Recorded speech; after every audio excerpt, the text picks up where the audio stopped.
The social worker in this skit did use the skills of active listening. She did allow the mother to speak.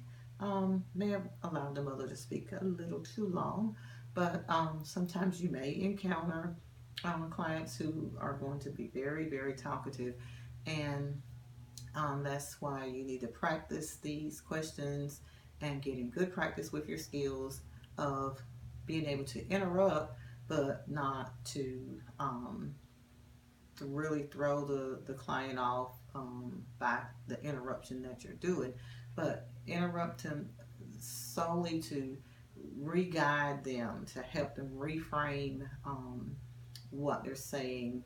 Um, Use more of those questions when you interrupt. Interrupt with the question, maybe, well, how does that look, or how did that work for you, and um, how did he come to that, or how did the teachers come to giving them the grade that they're getting, helping the parent to realize, well, a chance to think about really what's being said, because language is one of the concepts in using solution focus, is the language that you're using when you are in a therapy session with a client.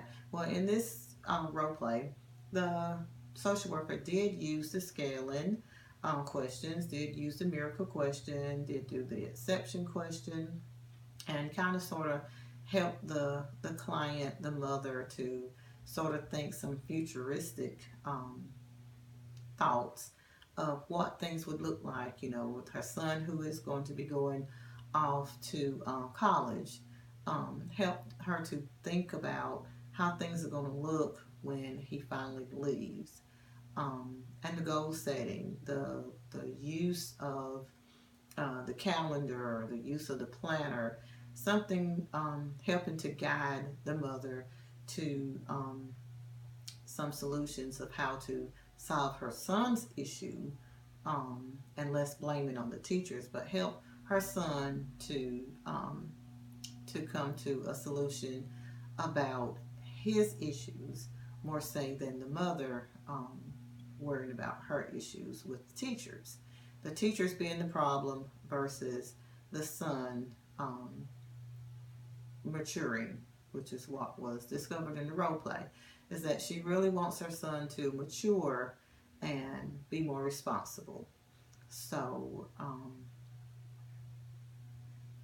that's what we have with that. And it was a little lengthy, but as I said, sometimes you may have clients who are going to be very, very talkative, and just learn to be a little bit more assertive with the interruptions, um, guiding, because you are the coach and it is your job to guide the client and not to dwell so much into what their presenting problem or concern is.